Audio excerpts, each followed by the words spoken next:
I've said my vision for FSP, but I'm going to say it again because this is the goal, and it's what my goal has been since the beginning, sort of, or since I've got this. Obviously, Club Netherbrand comes first, and my Netherlings come, first. They are the club. You guys will always come first. There's no two ways about that. I'm very particular about what I let the Dark Overlords kind of move towards you guys. I hate the idea of like some middle-aged like a businessman sat in an office commodifying or like just making my club into a spreadsheet. I hate the idea of that. I hate the idea of like grubby little executives trying to like play with my Netherlings. So I'm like, no.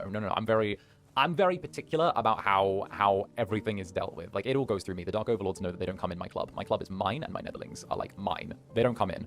There is like a doorway. They actually don't. There is no like Dark Overlords in here. But like my vision for FSP has always been that I want it to be a strong third alternate company.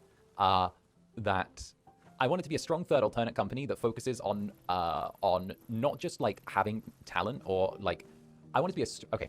My vision for FSP is to be a strong alternative third company that focuses on development and progression of their talent base and actually keeping like a positive working relationship with them to develop the talent to new heights and show that there is a consistent relationship between the talent and behind the scenes stuff in terms of support. And I don't want it to be one of those business situations where if a talent doesn't necessarily do well out of the gate, that they're immediately abandoned and seen as like a loss.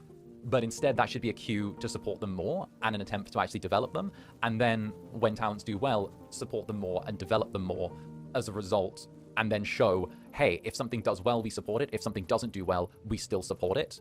And that way it tries to make it so that there is no like necessary corporate rat race,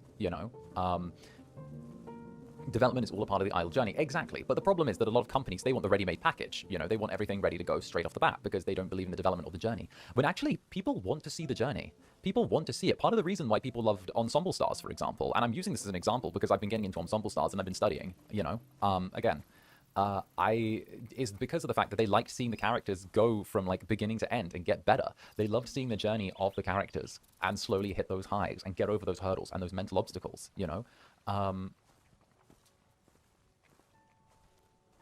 And I think that that's, what I want to see. Just because a talent isn't good at a particular thing doesn't mean that they should be written out of that thing altogether. If anything, there should be a focus on highlighting their development and how they go from A to B. If a talent's nervous with doing comedy or like live, I don't know, like comedic sketches, or if a talent doesn't like doing set dance pieces, like highlight, hey, yeah, they're trying and they're getting better.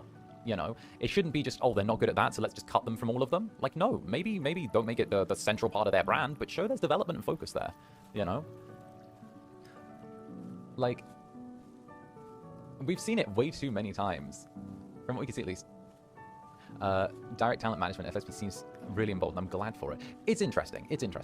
I'm trying my grubby, I'm putting my grubby little claws into whatever I can. Some of my favorite VTubers have the biggest growth. That's the main point of watching VTubers and idols. Exactly. I just don't think it should necessarily be like a fight to get from A to B, I'm trying to do the thing where like the fight and the struggle gets kind of reduced now. And so it sort of becomes a conversation.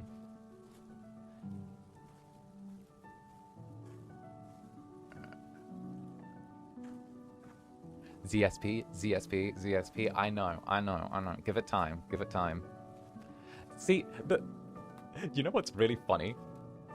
If this is why I love my journey, and the journey that I've had with all of the Netherlings as well. This is why I love you guys. This is why I adore it, right? I love the fact that if I hadn't had those bumps early on in the journey, and like I hadn't had that conflict, then everything would have been perfectly smooth, and I'd have played the silly little like dumb idol boy game of like, yes, Mane-san, no Dark Overlord Sun, no high Dark Overlord, yes high Dark Overlord Sama. I'd have done that shit, and I'd have been, I'd have been fine with that. But the problem is, they kind of took a little bump on there, and they kind of awoke a bit of a devil in me. And now I'm like, oh, I was happy to play checkers with you, but now it looks like we're playing chess, baby. Now we're playing fucking chess.